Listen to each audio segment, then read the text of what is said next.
Durangos, I have one. But it's not the Beast. It's not the Beast, but it is a car that the president has traveled in before, so you never know what could emerge from. But it may have been it may have been another Secretary of State or something. Who knows? But yes, there's a motorcade. It is parked right in front of the tent.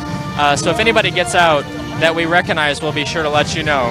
Yes, there's really nothing else we can do here but dance and smile because it's raining and hot and oh well, we're still here.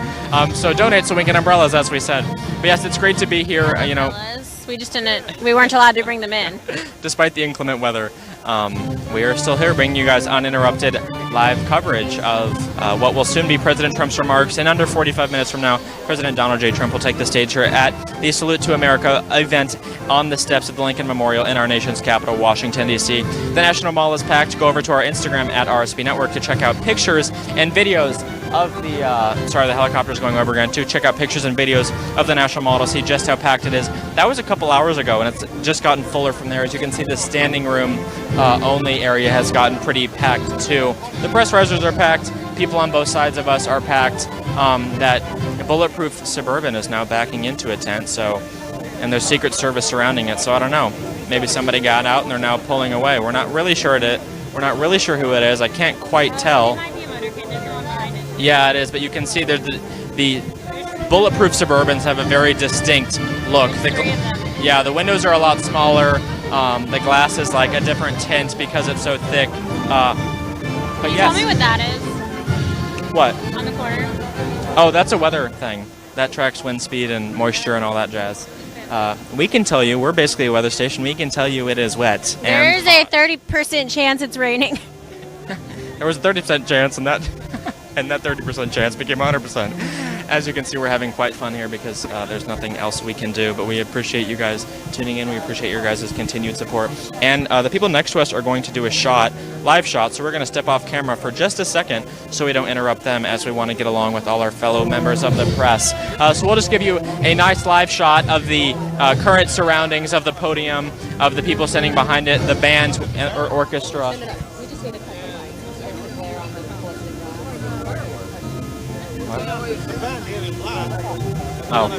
So yes. The military band is now coming in. They're going to take those seats in front of us, as you might be able to see. Sorry if the umbrellas were blocking it, but the military band is now filing in. I know we're so sorry that those umbrellas are blocking, but we're going to try and get you as best a shot as possible. The presidential seal has just gone onto the podium up there. Presidential seal is now in place behind the bulletproof glass. So we apologize if the shot may not be as clear as usual. We are going to have to be shooting through bulletproof glass that is covered in rain and water, so it may not be as clear as usual, but there's nothing we can do about that. That's just how it goes. You deal with a new situation every time. You got to be very adaptable in this business. But again, even though it's raining, there are still tens of thousands of people out here excited to see the president, excited to hear his remarks. We heard a few excerpts from his remarks a few minutes ago from Bailey Byers, our other wonderful reporter. And now we are just here waiting. As I did mention, there was a armored SUV that did pull up. We're not quite sure who was in that. I don't believe it was the president. As we did mention earlier, there is security on the roof of the Lincoln Memorial, snipers looking out to make sure there's no threats in the crowd to the president or to any of the other people here. They do a wonderful job of ensuring that everybody here is safe and has a great time and a protected time, and that nobody gets hurt. We do apologize. Again, the logistics are very complicated today. There's lots of people, lots of weather. So if we step in and out or take a break or whatever, it's just because we're trying to get out of the rain, trying to stay a little bit dry, as there's lots going on here, lots of media doing live shots. Of course, we're the only ones that are live continuously all the time, 100%. So it adds an element of fun to it. It adds a little bit of something different to see. So we are anticipating military flyover soon. The president said he was going to be here at 6:30, which is in 20 minutes from now. Just 20 minutes from now, the president is expected to take the stage. He is slated to leave the White House very soon, if he has not already. I believe the press schedule said 6:10 or 6:15. Him and the First Lady would depart the White House to the Lincoln Memorial. Servicemen and women continue to file in the area directly surrounding the podium. Lots of people, people of all backgrounds. The VIP sections to the left and right of us are filled. The band has now taken place, and they look like they're about to play a song. So we're going to turn it back over to the regular event audio so you guys can hear what the military band has to do. We're going to do that in just a few minutes from now, so don't go anywhere. Obviously, the military band is incredible at what they do, and we want you guys to be able to hear that. So until they go, we're going to keep talking, but once they come on, we want to give you the best opportunity possible to hear them, even if you can't see them, as they are a very talented, very impressive group of dedicated men and women. They're about to start that, so we will let you guys know as soon as we can if we're able to bring that to you, bring the sound to you. But until then, just enjoy the scenery. It's a rainy day in Washington, so I hope all of you are at home dry and comfortable wherever you may be, and enjoying the festivities, because I know we sure are. It's a beautiful event, very patriotic, awesome to see so many Americans coming together to celebrate the 4th of July in a variety of forms. Tons of different demonstrations. The military tanks are flanking the left and right of the Washington Monument. And with that, we are going to turn it back over to the audio so you guys can hear the military band who is about to take the stage. We do want to thank you guys so much for tuning in. We will back a little bit later to continue to provide continuous coverage of the Salute to America event here in the National Mall in our nation's capital, Washington, D.C. So stay right here with Right Side Broadcasting Network. You don't have to go anywhere as we'll continue the stream. We're going to let you enjoy some of the audio, and we will be back to talk to you very soon. Thanks, guys.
Ladies and gentlemen, the Vice President of the United States, Mike Pence, and the Second Lady of the United States, Karen Pence.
Which side of the car was he on? Your side? You know? You couldn't tell? I wasn't looking.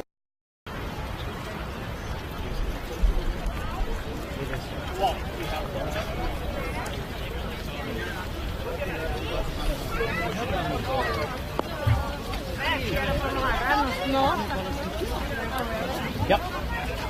Nina. Daniela.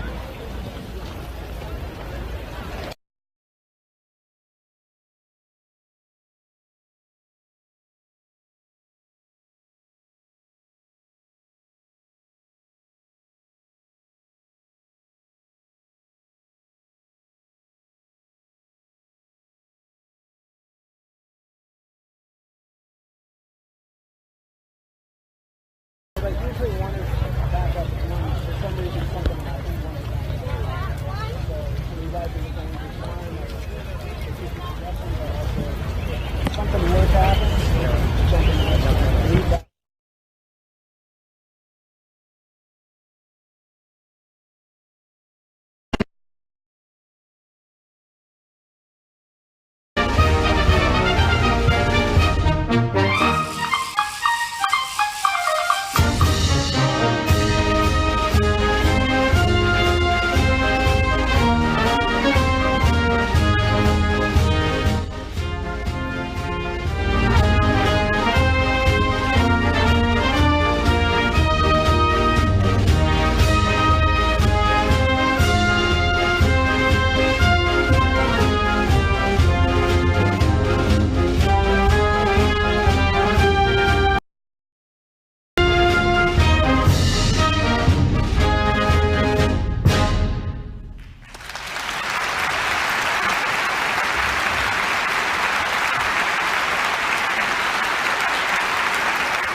Ladies and gentlemen, please rise and remain standing for the presentation of the colors by the United States Armed Forces Color Guard and the national anthem as performed by the United States Army Band, Pershing's Own, and the United States Army Chorus under the direction of Colonel Andrew Esch.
Ladies and gentlemen, the President of the United States, Donald J. Trump, and the First Lady of the United States, Melania Trump.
Hello, America. Hello.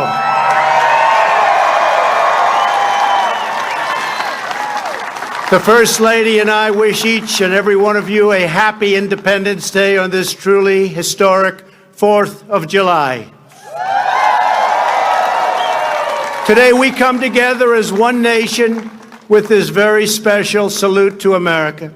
We celebrate our history, our people, and the heroes who proudly defend our flag, the brave men and women of the United States military. We are pleased to have with us Vice President Mike Pence and his wonderful wife, Karen. We're also joined by many hardworking members of Congress, Acting Secretary of Defense Mark Esper, and many other members of my cabinet, and also the Chairman of the Joint Chiefs of Staff, General Joe Dunford. Thank you. Thank you.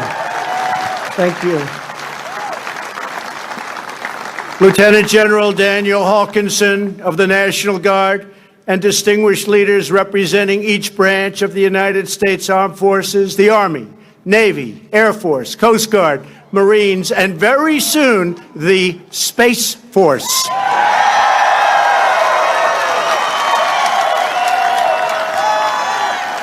As we gather this evening, in the joy of freedom, we remember that all share a truly extraordinary heritage. Together, we are part of one of the greatest stories ever told, the story of America.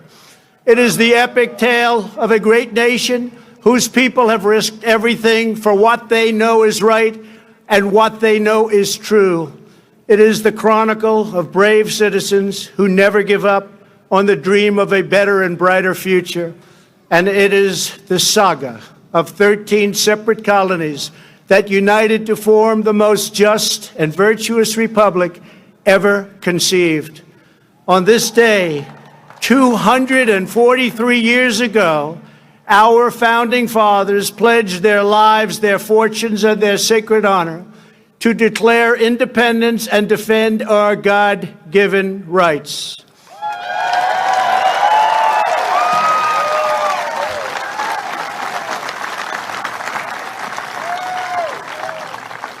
Thomas Jefferson wrote the words that forever changed the course of humanity.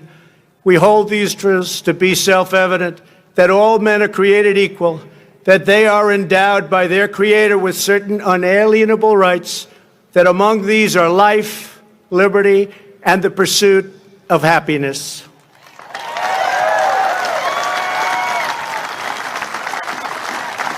With a single sheet of parchment and 56 signatures, America began the greatest political journey in human history. But on that day, the patriots who would determine the ultimate success of the struggle were 100 miles away in New York. There, the Continental Army prepared to make its stand, commanded by the beloved General George Washington.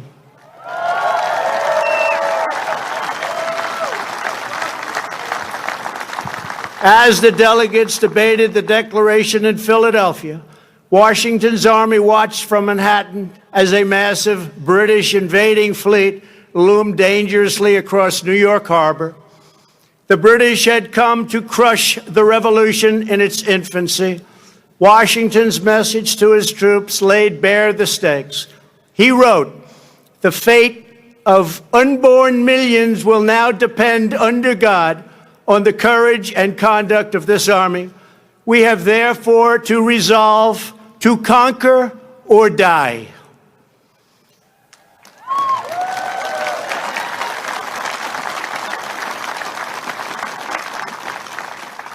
Days later, General Washington ordered the Declaration read aloud to the troops. The assembled soldiers just joined an excited crowd running down Broadway. They toppled a statue of King George and melted it into bullets for battle. The faraway king would soon learn a timeless lesson about the people of this majestic land. Americans love our freedom, and no one will ever take it away from us.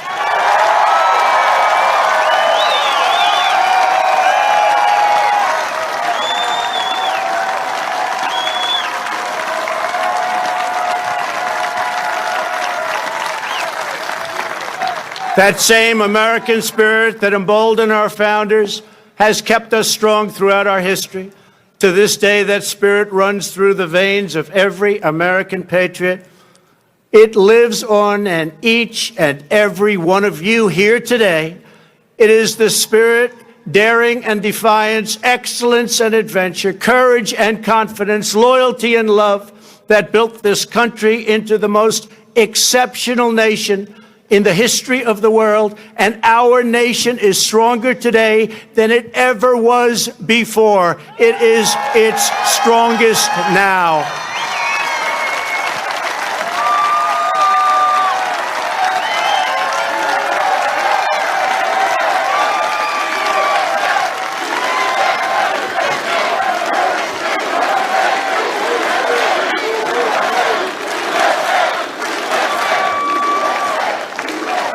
That same righteous American spirit forged our glorious Constitution.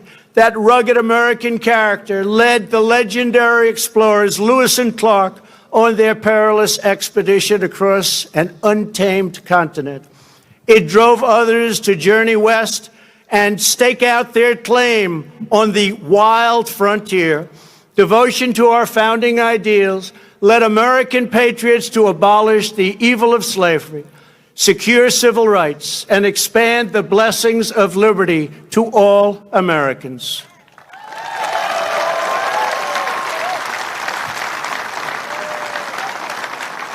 This is the noble purpose that inspired Abraham Lincoln to rededicate our nation to a new birth of freedom and to resolve that we will always have a government of, by, and for the people.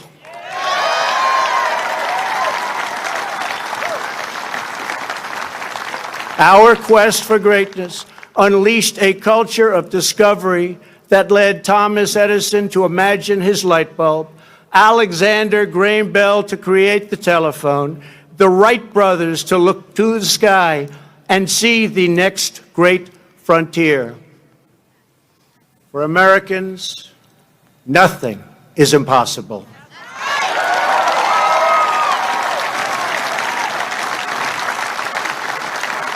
Exactly 50 years ago this month, the world watched in awe as Apollo 11 astronauts launched into space with a wake of fire and nerves of steel and planted our great American flag on the face of the moon. Half a century later, we are thrilled to have here tonight the famed NASA flight director who led mission control during that historic endeavor, the renowned Gene Kranz.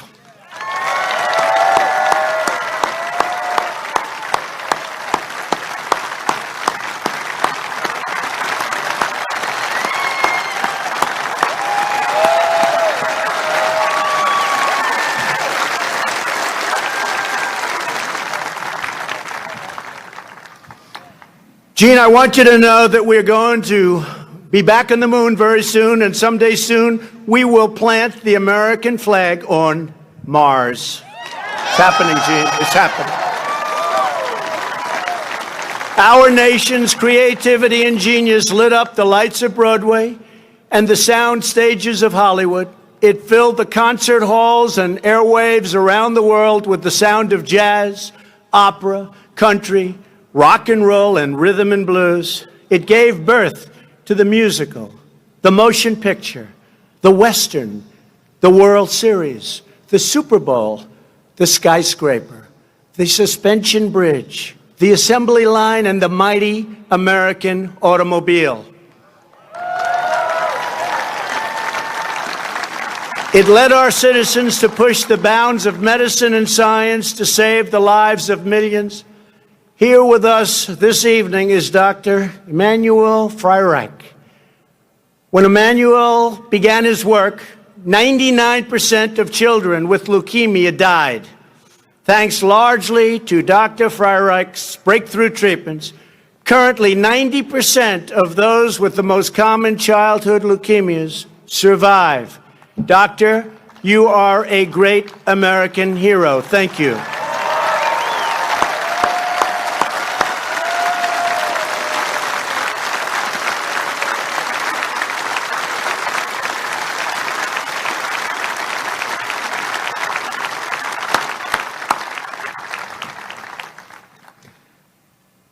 Americans always take care of each other. That love and unity held together the first pilgrims. It forged communities on the Great Plains. It inspired Clara Barton to found the Red Cross, and it keeps our nation thriving today. Here tonight, from the Florida Panhandle, is Tina Belcher. Her selfless generosity over 3 decades has made her known to all as Mrs. Angel. Every time a hurricane strikes, Mrs. Angel turns her tiny kitchen into a disaster relief center.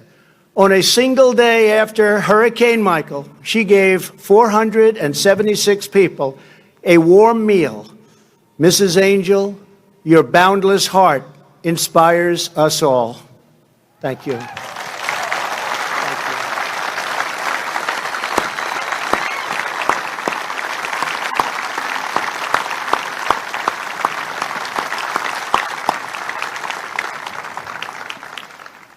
Thank you very much. From our earliest days, Americans of faith have uplifted our nation. This evening, we are joined by Sister Deirdre Byrne. Sister Byrne is a retired Army surgeon who served for nearly 30 years. On September 11, 2001, the sister raced to Ground Zero. Through smoke and debris, she administered first aid and comfort to all. Today, Sister Byrne runs a medical clinic serving the poor in our nation's capital. Sister, thank you for your lifetime of service. Thank you.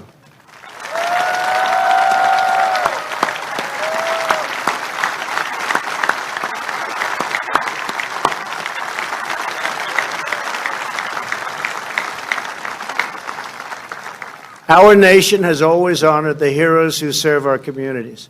The firefighters, first responders, police, sheriffs, ICE, Border Patrol, and all of the brave men and women of law enforcement. On this July 4th, we pay special tribute to the military service members who laid down their lives for our nation. We are deeply moved to be in the presence this evening of Gold Star families whose loved ones made the supreme sacrifice. Thank you. Thank you.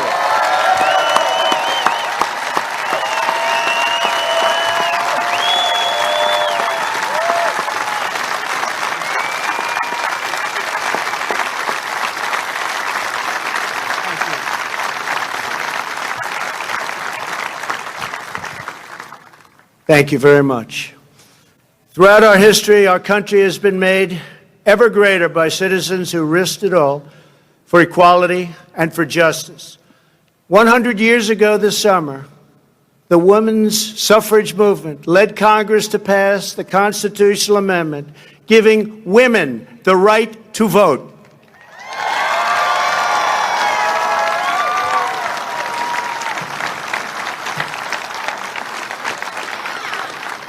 In 1960, a thirst for justice led African American students to sit down at the Woolworth lunch counter in Greensboro, North Carolina.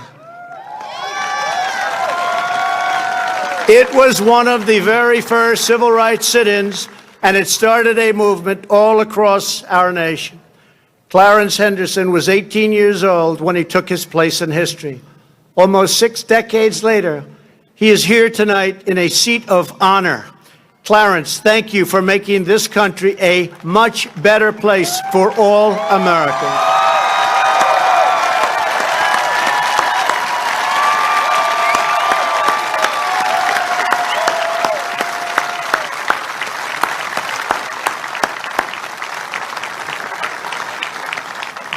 In 1963, Reverend Martin Luther King Jr.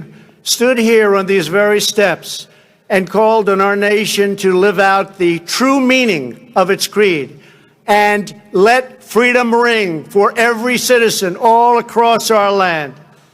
America's fearless resolve has inspired heroes who defined our national character, from George Washington, John Adams, and Betsy Ross to Douglas, Frederick Douglass, the great Frederick Douglass, Harriet Tubman, Amelia Earhart, Douglas MacArthur, Dwight Eisenhower, Jackie Robinson, and, of course, John Glenn.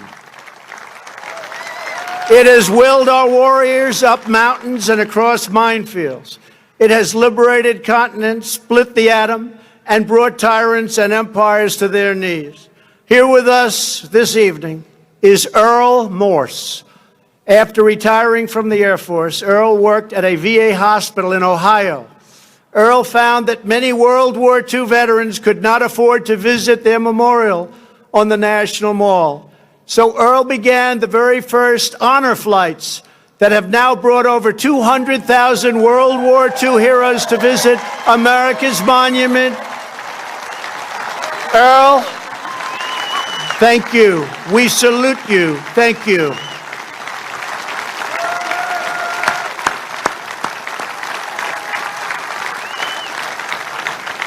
Thank you. Thank you, Earl. Thank you.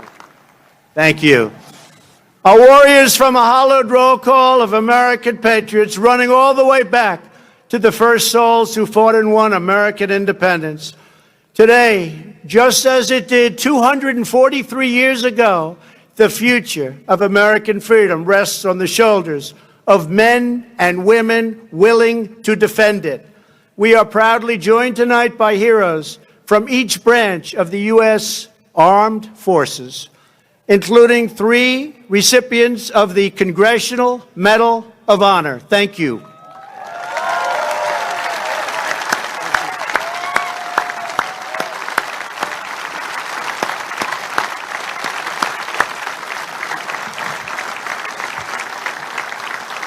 They and thousands before us served with immense distinction, and they loved every minute of that service. To young Americans across our country, now is your chance to join our military and make a truly great statement in life, and you should do it.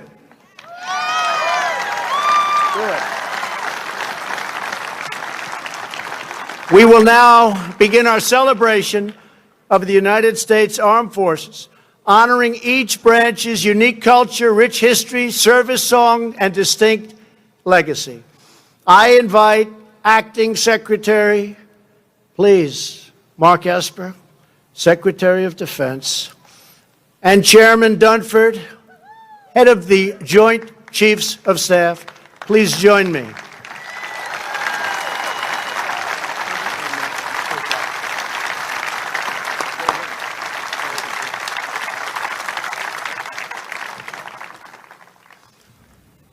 In August of 1790, by request of George Washington and Alexander Hamilton, Congress established a fleet of 10 swift vessels to defend our shores.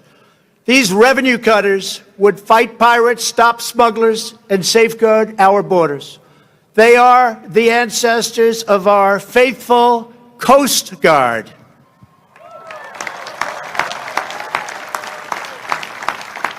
When our ships were seized and sailors kidnapped by foreign powers in 1812, it was a revenue cutter, the swift schooner Thomas Jefferson, that swept in to capture the first British vessel of the war. In 1897, when 265 whalers were trapped in ice and the ice fields of Alaska were closing up, courageous officers trekked 1,500 miles through the frozen frontier to rescue those starving men from certain death. In 1942, the Coast Guard manned landing craft for invasions in the Pacific when the enemy attacked U.S. Marines from the shores of Guadalcanal.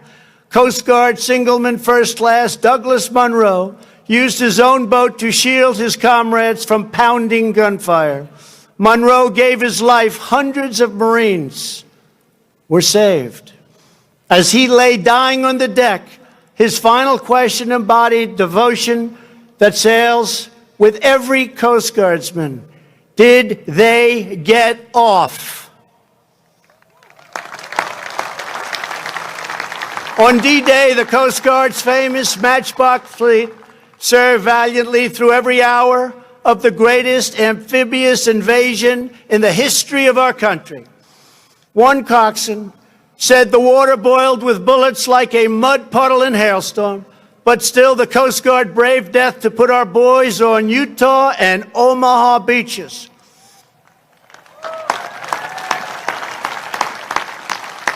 Every Coast Guardsman is trusted to put service before all. Coasties plunge from helicopters and barrel through pouring rain and crashing waves to save American lives.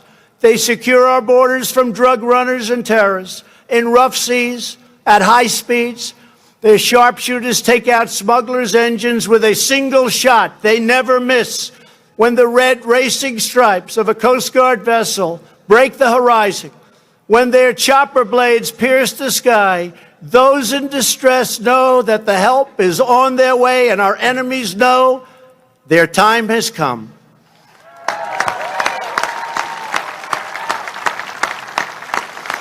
These guardians of our waters stand semper paratus. They are always ready. They are the United States Coast Guard. Representing the Coast Guard today, you will soon see an HH-60 Jayhawk helicopter based at Coast Guard Air Station Clearwater, along with an HH-65 Dolphin from Air Station Atlantic City and an HC-144 Ocean Sentry from Air Station Miami.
Thank you.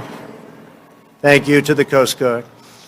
On a cold December morning in 1903, a miracle occurred over the dunes of Kitty Hawk, North Carolina, when two bicycle makers from Ohio defied gravity with a 12-horsepower engine, wings made of cotton, and just a few dollars in their pockets.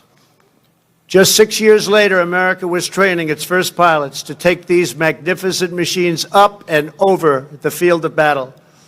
In World War I, our flyboys rushed the skies of Europe, and aces like Eddie Rickenbacker filled hearts and headlines with tales of daring duels in the clouds. General Billy Mitchell saw the promise of this technology and risked court-martial in his quest for an independent Air Force.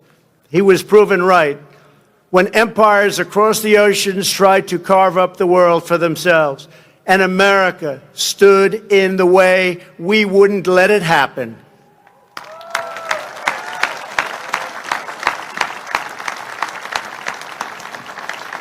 After Pearl Harbor, Lieutenant Colonel James Doolittle and his raiders flew B-25 bombers off a carrier deck in the deep Pacific in a daring feat of American resolve.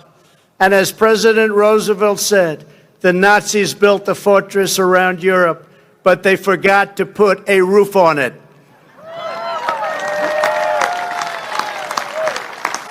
So we crushed them all from the air. 177 Liberator bombers flew dangerously low through broad daylight without fighter protection to cripple the Nazi war machine at Ploiesti. More than 300 airmen gave their lives to destroy the enemy oil refineries, and 5 pilots were awarded the Congressional Medal of Honor for their actions in that single raid. It was Airman Chuck Yeager who first broke the sound barrier. It was airmen like Gus Grissom and Buzz Aldrin who traded their Sabre jets for rockets to the stars. And it is our incredible airmen today who wield the most powerful weapon systems on the planet Earth. For over 65 years, no enemy air force has managed to kill a single American soldier because the skies belong to the United States of America.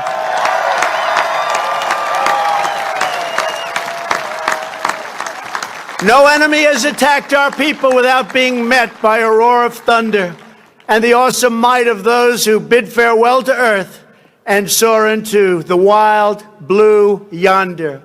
They are the United States Air Force.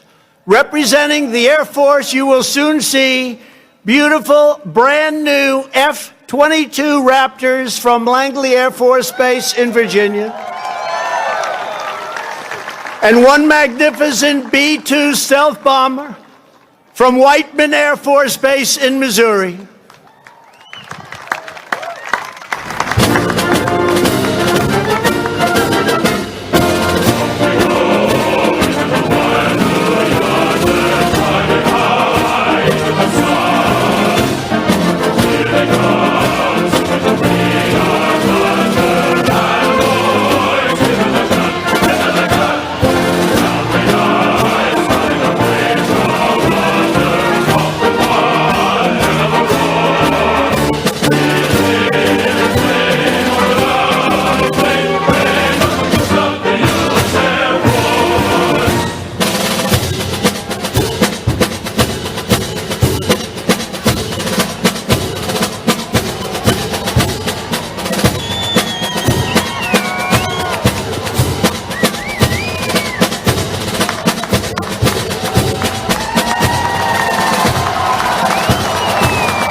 What a great country.